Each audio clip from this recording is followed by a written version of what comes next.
Subhanallah, Anda melihat ibu Anda sekarang berada di depan Anda. Ternyata tangan itu adalah tangan ibu Anda yang sedang memanggil engkau. Sekarang Anda lihat sosok ibumu itu yang setiap hari Anda marahi dan hardik itu berada di depanmu. Anda lihat wajahnya yang sudah semakin tua karena memikirkan kemaksiatan yang kita lakukan. Anda lihat wajahnya yang semakin tua karena memikirkan anaknya yang nakal dan tidak pernah menurut dengannya. Anda lihat kerut wajahnya yang semakin tua karena mungkin sekarang beliau sedang sakit tapi tidak dia ceritakan kepadamu karena takut mengganggu pelajaranmu. Anda lihat wajahnya makin tua dan rambutnya semakin putih karena mungkin dia menderita penyakit kronis yang dia tidak ceritakan kepadamu karena dia takut mengganggu pelajaranmu. Kemudian ibumu tersenyum kepadamu, senyum yang sangat indah. Kemudian ibumu mengecup keningmu, sebagaimana ketika dia kecup keningmu saat kau sakit pada saat engkau kecil dulu.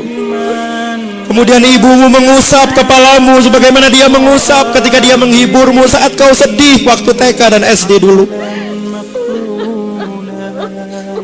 Kemudian ibumu itu memelukmu dan engkau merasakan energi cinta dan keikhlasan ibumu mengalir pada dirimu malam ini. Kemudian ibumu mengecup keningmu dan pipi sebelah kanan dan kirimu, sebagaimana yang biasa dia lakukan ketika dia mengantar engkau ke TK waktu engkau kecil dulu. Kemudian ibumu membisikkan di telingamu, "Wahai anakku yang ibu cintai, maafkan ibu mengganggumu di pantai yang indah ini. Maafkan kesalahan ibu selama ini ya nak. Kalau ibu senantiasa menyuruhmu untuk sholat 5 waktu, kalau ibu senantiasa menyuruhmu belajar dan mematikan televisi, kalau ibu senantiasa menyuruhmu untuk berbakti kepada ibu dan ayahmu, sebetulnya ibu tidak minta apa-apa nak. Ibu cuma minta doakan ibu 1 menit saja setelah sholat-sholatmu. Nak, ibu tidak tahu apakah kau pulang nanti kau masih bisa melihat dan bertemu dengan ibu. Mungkin ketika mobil sekolah mengantarkanmu ke rumah, kau melihat orang sudah berkumpul di rumahmu. Dan ketika kau masuk ke dalam rumahmu, kau sudah melihat ibumu ditutupi oleh kain. Ketika kau raba, wajah ibu telah dingin. Ketika kau raba, nadi ibu sudah tidak berdetak. Seandainya itu yang terjadi, wahai ibu, wahai anakku, maafkan ibumu ini. Maafkan. Jikalau ketika kecil dulu ibu sering memarahimu. Terus terang nak, sejak dulu ibu ingin beli baju baru, tapi selalu aku tahan supaya engkau bisa beli baju baru, supaya kau tidak malu dengan kawanmu. Ibu ingin beli daster dan sandal baru, tapi selalu ibu tahan supaya engkau bisa beli sepatu baru, supaya kau tidak malu dengan kawanmu. Seandainya ibu tidak bisa menemuimu lagi, ibu titip ayahmu nak, temani dia, gantikan ibu untuk memasakkan masakan kesukaannya. Lihatlah baju ibu ayahmu. Bahkan ketika kau bangun tidur siang di sore hari, ayahmu belum pulang, bukan? Bahkan ketika kau habis sholat asar, engkau akan belajar, ayahmu mungkin belum pulang. Dan ketika dia pulang, kau masih melihat bajunya basah karena keringat untuk membesarkan dan menyekolahkanmu. Temani ayahmu nak, berbaktilah kepadanya, karena hanya dialah satu-satunya kunci surga yang bisa engkau masuk. Sekali lagi ibu minta maaf jikalau ibu sering tidak berkenan kepadamu. Maafkan ibu nak.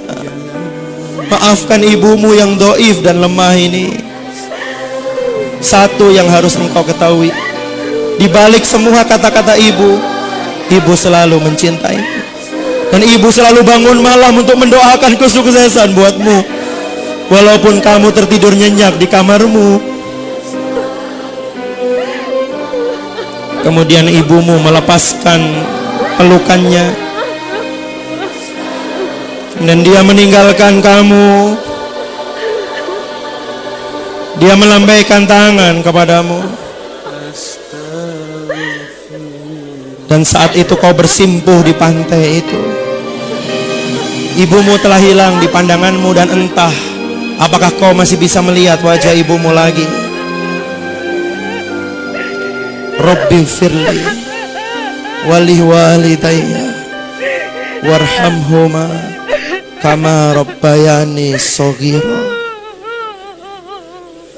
Ya Allah, maafkan dosa hamba, maafkan dosa orang tua hamba. Sayangi mereka seperti mereka menyayangi saat aku kecil dulu. Lindungi mereka saat mereka melindungiku, dengan menjadikan tubuhnya menjadi selimut, seakan-akan tidak rela satu nyamuk pun menyentuhku. Sayangi mereka saat mereka menemaniku di rumah sakit, ya Allah. Sayangi mereka sebagaimana mereka mengantarkanku mendaftar SMA, mengantarkanku di pintu rumah setiap hari, memasakkan aku nasi goreng kesukaanku. Padahal dia belum sarapan untuk mengisi perutnya, tapi dia antarkan aku di pinggir rumah, di pintu rumah, dan dia selalu mendoakan kebaikan kepadaku. Sayangi mereka, ya Allah. Seandainya kau masih berikan aku kesempatan untuk membahagiakan mereka, ya Allah, aku ingin sekali mengajaknya bertawaf di Baitullah. Aku ingin sekali mengajaknya dan menggandeng tangannya untuk sa'i antara Safa dan Marwah, untuk berdoa di Raudhah di Masjid Nabawi dengan uang hasil keringatku sendiri, ya Allah. Ingin sekali aku memberikan hadiah ulang tahun untuk mengajaknya naik haji, ya Allah.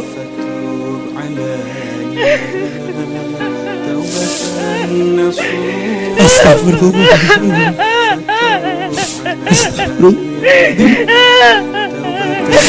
Astagfirullah.